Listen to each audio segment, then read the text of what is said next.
ಇವ್ರ ಪರವಾಗಿ ಇಲ್ಲಿ ಎಮ್ ಎಲ್ ಎಗಳು ಮಾತಾಡಕ್ತಾ ಇರೋದಿಲ್ಲ, ಅವ್ರಿಗೆ ಅಭಿನಂದನೆ ಸಲ್ಲಿಸೋರು ಯಾರು ಇದ್ದಿಲ್ಲ ಅವ್ರ ಪಾರ್ಟಿಯವ್ರೆ. ನಾ ರಾತ್ರಿ ಟ್ರೈನ್ನಾಗ ಇದಕ್ಕೆ ಹೊಟ್ಟಿದ್ದೆ ಬೆಂಗಳೂರಿಗೆ. ಬದಾಮಿ ಬಲ್ಲಿ ಎಂ ಬಿ ಪಾಲ್ರಿ ಫೋನ್ ಮಾಡೋದು, ಅರ್ಜೆಂಟ್ ನೀವು ನಾಳೆ ಬರಬೇಕು, ನಾಳೆ ಸಿ ಎಮ್ ಅವ್ರು ಸಿದ್ದರಾಮಯ್ಯ ಅವ್ರು ಬರಾಕತ್ತಾರ, ಮತ್ತು ನಿಮ್ಮ ಬಿಟ್ಟರೆ ಯಾರು ಮಾತಾಡೋರು ಇಲ್ಲ ನಮ್ಮ ಪರವಾಗಿ.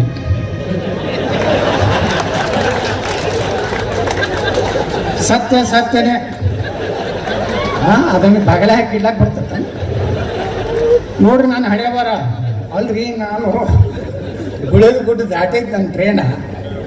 ಅದೇನು ಕಳೆದ್ರು ನೋ ಬದಾಮಿಗೆ ಇಳಿದೆ. ನನ್ನ ಬ್ಯಾಗ್ ತೊಗೊಂಡು ಯಾರೂ ಇಲ್ಲ ಅವಾಗ, ಕತ್ಲ ಪೂರ್ತಿ ಲೈಟೇ ಇಲ್ಲ ಬದಾಮಿ ಸ್ಟೇಷನ್ದಾಗ. ಒಬ್ಬನೇ ತೊಗೊಂಡು ಹಿಂಗೆ ಹೊಂಟೆ. ಅಲ್ಲೊಬ್ಬ ಹೋಟೆಲ್ ಮಾಲಕ್ ನಾನು ಗುರ್ತಿಡೋದು, ಏನು ರೀ ಸಾಹೇಬ್ರು ಹಿಂಗೆ ಹೊಂಟೆ, ಏನಪ್ಪ ಅರ್ಜೆಂಟ್ ಬಿಜಾಪುರಕ್ಕೆ ಹೋಗ್ಬೇಕಾಯ್ತು ಅನ್ನೋ. ನಡ್ರಿ ಸಾಹೇಬ್ರು ನಾನು ಹೋಟೆಲ್ನಾಗ ಕುಂಡ್ರಿಸಿ ಚಾದ ಕುಡ್ಸದ ಹಾಕೋದಿ. ನಮ್ಮ ಮಂತೇಶ್ ಮಮದಾಪುರ ಅದಾರೆ ನಮ್ಮ BJP ಲೀಡರ್, ಅವ್ರ ಕಾರು ಕೊಟ್ಟು ಕಳಿಸಿದ್ರು. ಅವ್ರು ಕೂತು ರಾತ್ರಿ ಬಂದು ಮುಂಜಾನೆ ಸಿದ್ದರಾಮಯ್ಯನವ್ರನ್ನ ಇವ್ರನ್ನ ಹೊಗಳು ಕೆಲಸ ಮಾಡಿ ಹೋದೆ. ಅವತ್ತು ನನ್ನ ಬೆಂಗಳೂರು ಭತ್ತ 50,000 ರೂಪಾಯಿ ಡುಮ್ ಆಯ್ತು.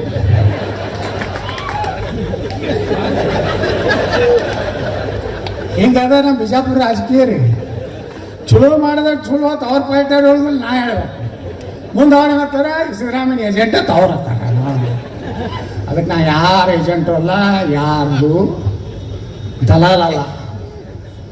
ದಲಾಲಾಗಿದ್ದೆ ಅಂದ್ರೆ ನಾನೇ ಕರ್ನಾಟಕ ಮುಖ್ಯಮಂತ್ರಿ ಇರ್ತೀನಿ. ಸೆಟ್ರ್ ಪಟ್ರ ಎಲ್ಲ ಆಗ್ತಿದ್ರು.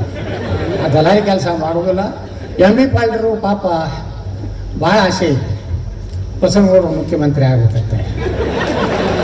ಅದಕ್ಕೆ ಅವ್ರು ಚುಚ್ಚುತ್ತಿರ್ತಾರೆ. ನೀನೇನೋ ಚುಚ್ಚಾರ ಗಸ ತಾಕತ್ತಿದ್ರಿ, ದಮ್ ಇದ್ರಿ, ಬೇರೆ ಪಾರ್ಟಿ ಏನು ಮಾಡಿ ಚುಚ್ಚುತ್ತಿರ್ತಾರೆ. ಚುಚ್ಚ್ರಿ.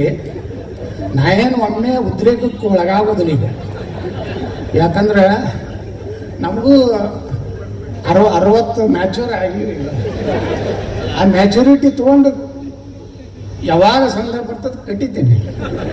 28ಕ್ಕೆ ನೋಡಾಕತ್ರಿ ನೀವು, ನಾನು ಎದುರಿಗೆ ವಿರೋಧ ಪಕ್ಷದಾಗ ಇರ್ತೀರಿ, ನಾವು ಮುಖ್ಯಮಂತ್ರಿ. ಆವಾಗ ನೀವೇ ಸನ್ಮಾನ್ಯ ಮುಖ್ಯಮಂತ್ರಿಗಳೇ, ಹೇಳಿ ವಿರೋಧ ಪಕ್ಷದ ನಾಯಕರೇ ನಾ.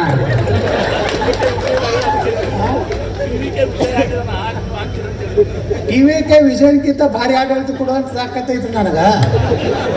ಈ ಮಂದಿ ಓಟ್ ಹಾಕ್ಬೇಕಲ್ಲ. ಇವೆಲ್ಲ ಗಿರಾಕಿಗಳು ಇವರಿಗೆಲ್ಲ ಪುಕ್ಕಟ್ಟು ಅವೆಲ್ಲ ಕೊಟ್ಟು ಬಿಟ್ರಿ. ಹಳ್ಳಿ ಮೇಲೆ ಗ್ಯಾರಂಟಿ ಕರ್ನಾಟಕ ಗ್ಯಾರಂಟಿ ಮುಗಿದ್ರು ಈ ಮಂದಿಗೆ ಮಾತ್ರ ಗ್ಯಾರಂಟಿ ಅಟ್ಟಾಗೈತಿ. ಇರಲಿ, ಅದಕ್ಕೆ ಎಂ ಬಿ ಪಾಲ್ರೆ ಭಾಳ ಚುಚ್ಚಾಕ ಹೋಗ್ಬೇಡ್ರಿ. ನೀವು ಎಷ್ಟು ಚುಚ್ಚಿದ್ರು ಪುಟ್ಟಕ್ಕನೆ ಎಣ್ಣೆ ತಗೋಂಥ ಹುಚ್ಚ ಗೌಡ ಅಲ್ಲ. ನಾನು ನೋಡ್ತೀನಿ 2 ತಿಂಗಳು ಅಡ್ಡಾಡ್ತೀನಿ ಇಡೀ ರಾಜ್ಯ. ಹೊಡೆದ ಅಂದ್ರೆ 130 ಬರಂಗೆ ಮಾಡಿಬಿಡ್ತೀನಿ. ಒಂದು 5 ಲಕ್ಷ ನೌಕರಿ ತುಂಬೋದು, ದಡ ವರ್ಷ 50,000 ತುಂಬಿ ಈ ರಾಜ್ಯದಾಗ ನಿರುದ್ಯೋಗನೂ ಹೋಗ್ಬೇಕು, ನೀರಾವರಿನೇ ಆಗ್ಬೇಕು. ಅವಾಗೆಲ್ಲ ನಿಮ್ಮ ಸಲಹೆನೇ ತಗೋತೀನಿ. ನಾನು ನಿಮ್ಮನ್ನ ಬಿಟ್ಟು ಕೆಲಸ ಮಾಡೋದಿಲ್ಲ. ಯಾಕಂದ್ರೆ ಸಾಕಷ್ಟು ನೀರಾವರಿ ಒಳಗೆ ಅನುಭವ ಐತಿ.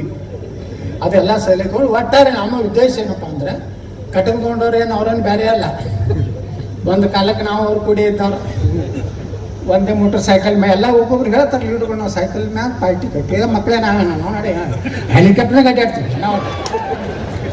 ಏನ್ರಿ ಇವರು ನಾವು ಸೈಕಲ್ ಅಡ್ಡಾಡೀವಿ. ಮೋಟರ್ ಸೈಕಲ್ ಮ್ಯಾಗ ನಮ್ಮದು ಅದು ಸುಜುಕಿ ಇತ್ತು.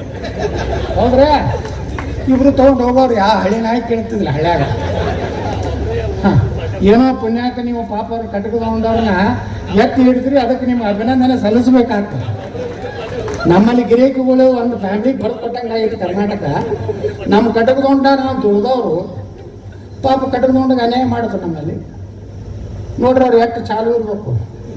ನೀವು ಅವ್ರು ಕೂಡ ಹೆಂಗೆ ನಾ ಪ್ಲ್ಯಾನ್ ಮಾಡಿದ್ರಂದ್ರೆ 2018ರಾಗ ನಾನು ನಾಮಿನೇಷನ್ ಬಂದರು BJP ಬಂದು ನಾಮಪತ್ರ ನಾನು ನೋಡಿ ನೇಮ್ ಕೊಟ್ಟಾರ.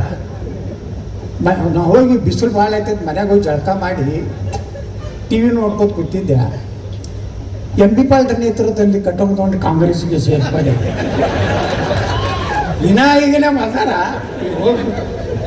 ಇಲ್ಲ, ಅವ್ರಿಗೆ ಅನ್ಯಾಯ ಆಗಿತ್ತು ಹೋಗ್ಯಾರ, ಅದೇನು ತಪ್ಪತ್ತಲ್ಲ ಬಿಟ್ಟಲ್ಲ. ಅವ್ರಿಗೆ ಅನ್ಯಾಯ ಆಗಿದ್ದಕ್ಕೆ ಅವ್ರು ಹೋದ್ರ, ನನಗೆ ಅನ್ಯಾಯ ಆಗಿತ್ತು, ನಾ MLC ನಿಂತೆ.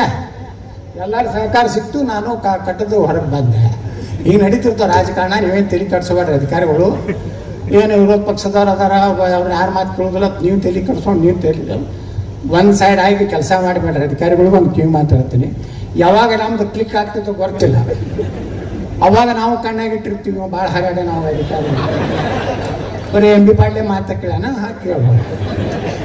ನಾ ಅಧಿಕಾರಕ್ಕೆ ಬಂದಾಗ ಏನು ಮಾಡ್ತಾರೆ ಗೊತ್ತಿರ್ತಾನೆ, ಎಂ ಬಿ ಪಾಡ್ಲೆ ದೊಡ್ಡವ ನಮ್ಮ ಮನುಷ್ಯ ಏನು ಮಾಡ್ತಾರೆ, ಡೋಂಟ್ ಟ್ರಾನ್ಸ್ಫರ್ ಎಲ್ಲ ನಡೀತೋ ಇಟ್ಟು ಹೇಳಿ ನಾನು ಮಾತು ಬಿಡ್ತೀನಿ.